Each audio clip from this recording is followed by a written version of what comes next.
I can't. Let me take you back to May 6th, 2021.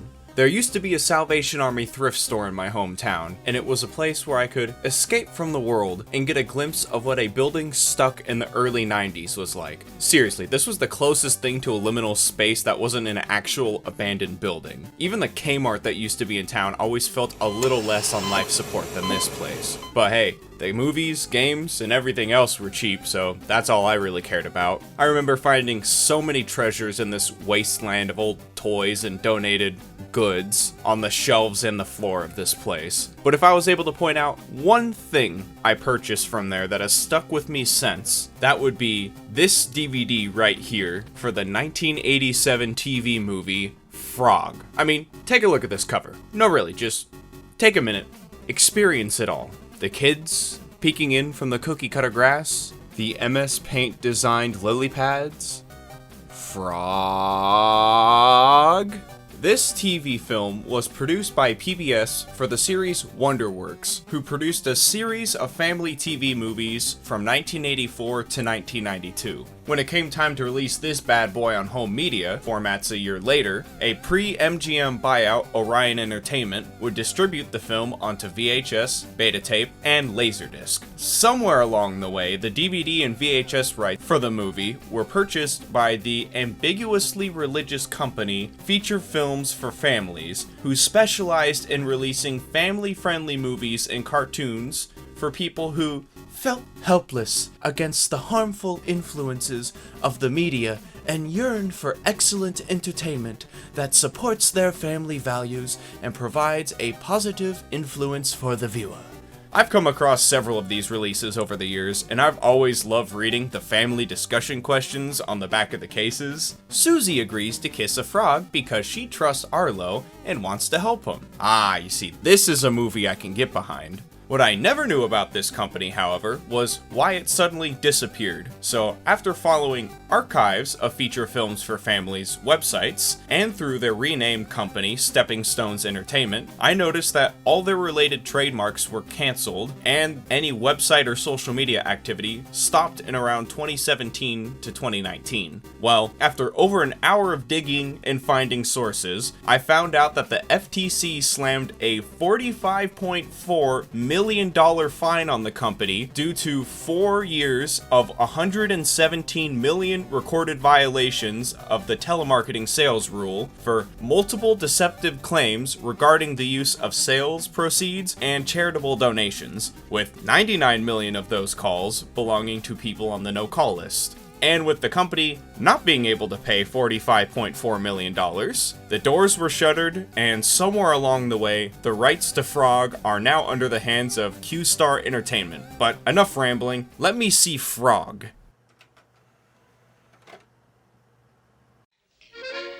In Napoli, where love she's a king, when boy meets girl, here's what they say. When the moon hits your right like a big pizza pie, that's amore. Now this is a DVD menu. After the film starts with several establishing shots of cute little reptiles, we meet the star of our show, Arlo, and his buddy Jim, who is tired of Arlo being a nerd. Can't believe we're doing this. We got Arlo's mom, played by the late great Shelley Duvall, doing whatever this is in the kitchen, as Gertrude is hiding in the cabinet. Arlo, I believe I'm a fairly tolerant human being. We all have our own special place in this world, but I do not allow iguanas in my kitchen. But Jim just has to lay out Arlo's problem, which is that Arlo is pulling no bitches. Look, Arlo, I'll put it to you straight. You gotta stop talking to snakes and start talking to girls. Well, I can talk to both, can I? Arlo, any girl who talks to a guy who talks to snakes ain't worth talking to. If you say so, Jim. Everybody in their cages? Elliot Gould walks into the film and just wishes that Jim was his son instead of Arlo. Turtles. Well, yeah, except the last one. Yeah, well, you stick with your athletics, Jimbo. When I was your age, you know what they used to call me? Lightning leg tan. Once his dad leaves, Arlo wait. begs Jim if he'd be able to set him up on a date, and Jim agrees as long as he isn't a complete nerd and he might be able to work maybe you could something give me a out. date? Arlo then promises by saying, "By the blood of a horny Let me toad, see what I can do today, swear." guys. But you gotta promise me one thing. You name it. You won't act like a nerd.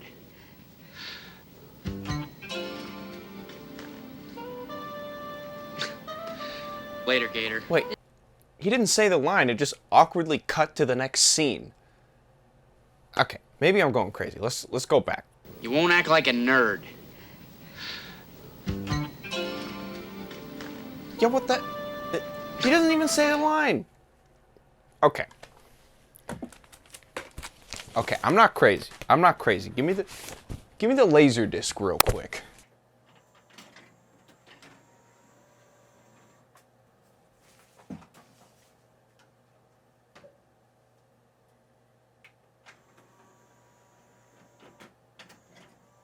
You won't act like a nerd. By the blood of a horny toad, I swear. See? He said it right there. What? Why the... Oh. So, I can't believe I'm saying this, but this DVD is actually the censored version of this kids movie. I guess that's not too surprising, as it was released by a religious company that will protect their audience from everything remotely harmful. Well, besides scam calls. Thankfully, the original home media releases by Orion Entertainment are the uncut version of the film, so I'll be pointing out whenever something in the film is too sinful for the eyes of good little religious boys and girls to see. So after getting all dripped up and surprising his parents, the censored version had to cut out this. Oh, thanks, Dad. Arlo, I could read your date's palm and find her subconscious desires. Annie, girls that age don't have subconscious desires. Thanks anyway, Mom. Well, at least find out what sign she is. Did I ever tell you about our first date? Bill, Well, I'll tell you later. Maybe. Thanks again, Dad. Don't come back too early, you hear? have fun. So maybe that's understandable. Arlo sets out on the double movie date, but unfortunately he walks right past the one reptile store that isn't closed before 6 p.m. and can't help but take a look at this sexy beast right here. Arlo, you don't need a frog. Got a date.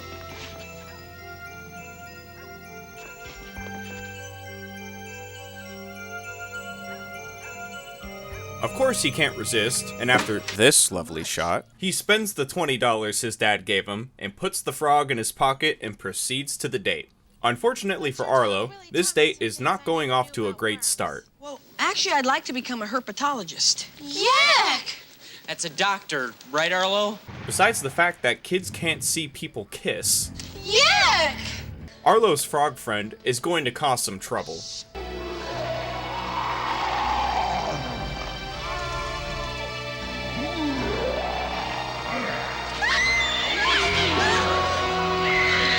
Unfortunately for Arlo, he's now not only dateless, he's also friendless as he returns home. Hey, it's 9:15. Is that the best you could do? Well, I didn't mean anything by it. Defeated, Arlo lays in his bed until he hears someone sing a famous Dean Martin tune in the distance. Hey, you've come back. Hey, this has been a summer night, no?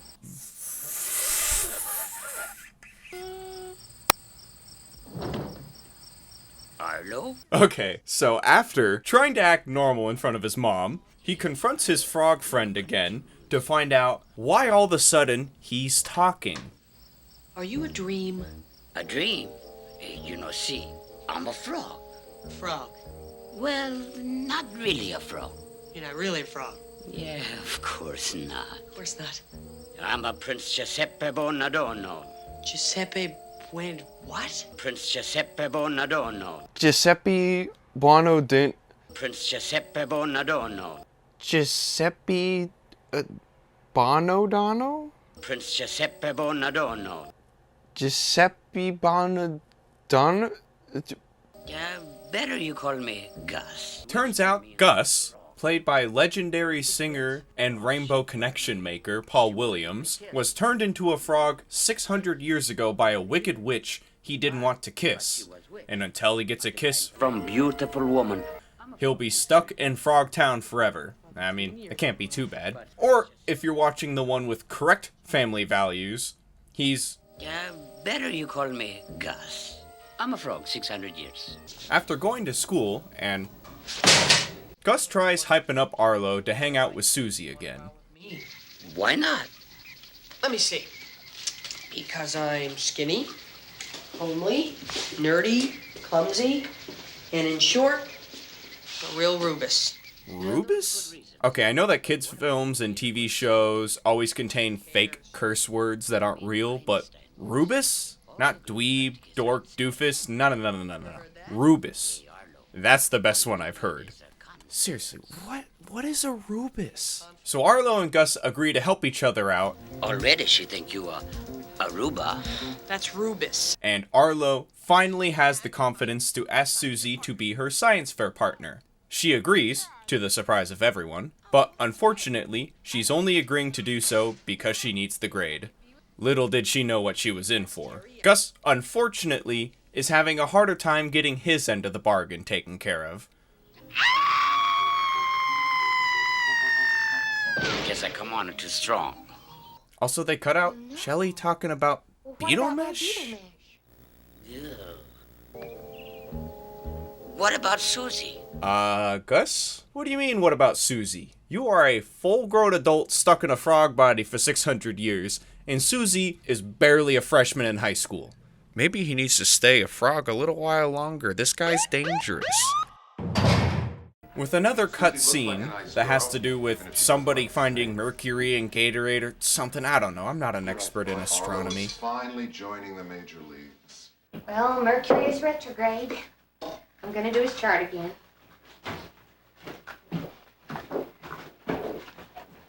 There's some disease, you know, that makes people like toads more than people. Arlo's father tries to have a talk with his son that needed more revisions than my script writing. Yeah, that's right. With people. Arlo, you see, people are warm-blooded creatures, okay? And toads are cold-blooded. And when you mix warm and cold, you get lukewarm-blooded. Thanks, Dad. Mission failed. We'll get them next time. Time flies, and it's time to show off Susie and Arlo's scientific discovery at the school's science fair. After Arlo spills his whole heart out on this experiment, these scientists give Arlo the nightmare scenario of a reaction to his project. You aren't serious about this, are you, young man? Well, yes, sir. Why, this is nothing more than a trained animal act. How'd you do it? Electric shocks? Certainly chose an ugly representative of the species.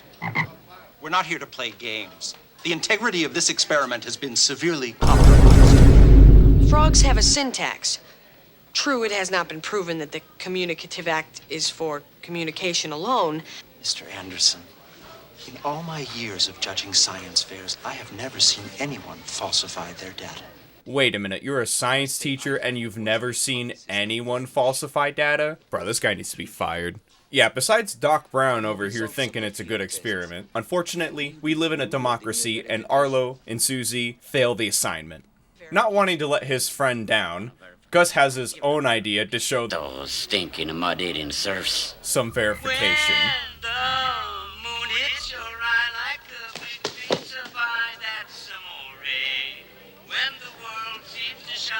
What the heck?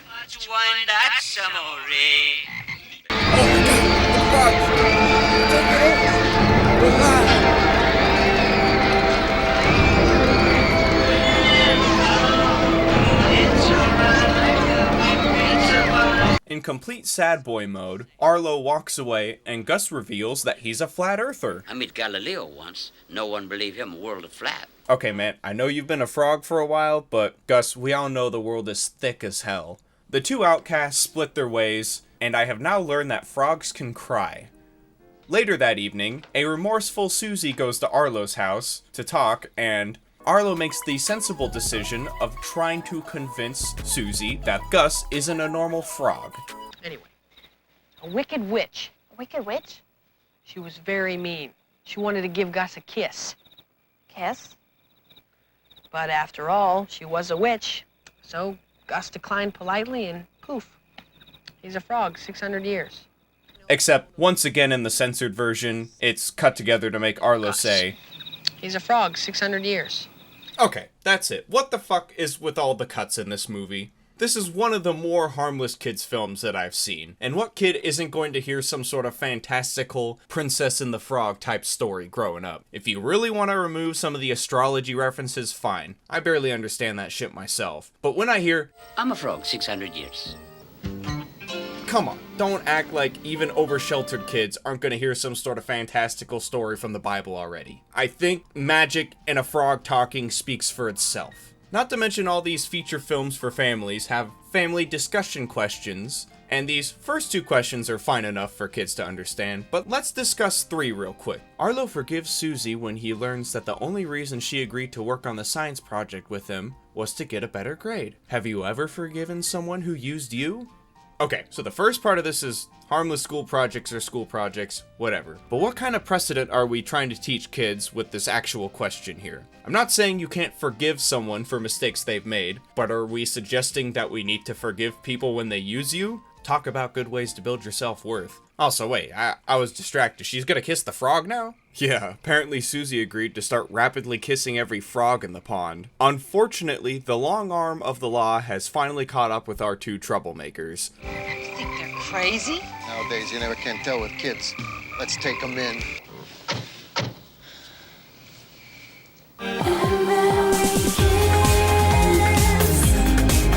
Aw. Maybe you want to do a little Google research in prison if kissing frogs can spread diseases? No? Okay, never mind. Little did they know that the mission was a success, and they're not criminals. They're actually scientists. You delinquents have been up to tonight? These are no delinquents. This is my son, a scientist.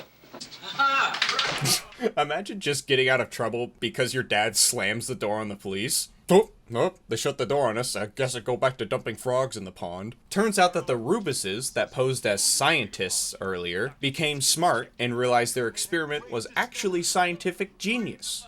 Okay, Doc, slow down there. Because of this, they all go out and get a nice plate of spaghetti to celebrate.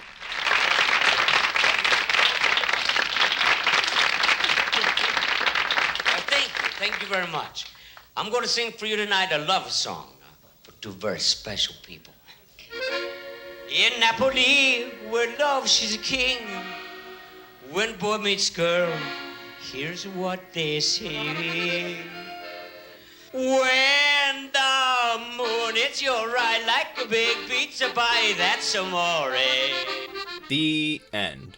Man, I can't help but have a big smile on my face watching this movie. With a perfect amount of camp and a lot of heart, it's a shame that Frog is not really well known. Thankfully, it's not too hard to watch, as the version available on Amazon Prime from Q-Star Entertainment is the censored version of the film. Okay, come on. While I doubt you'll have a worse experience watching the censored version, I tend to prefer to watch the original vision of a film, so I would suggest seeking out that version of the film if you can. Plus, with only about a 50-minute runtime, the film flies by and it's a great watch. But with that ending, I still have too many questions. What's Gus gonna do now that he's human? What's Arlo going to contribute to the world of science? Does Susie actually have parents? Is the world actually flat? Well, surprisingly, I wasn't the only one asking these questions, as several years later, a feature-length sequel named Frogs was released, with the entire main cast reprising their roles. So, stay tuned early next year as we leap back into the world of Frog with the 1991 TV movie, Frogs. And thank you all for watching. Thank you for getting Jargungis past 6,000 subscribers. Mwah. Y'all are the best. And until next time, stay tuned for the next Jargungis episode about,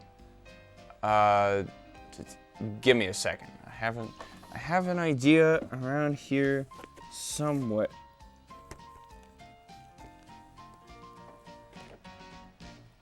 About Mozart? Can I sing a song for you? When the moon hits your eye like a big pizza pie. That's amore. When an eel lunges out and he takes a bite of your snout. That's amore. Get it? Amore eel? I say the funny.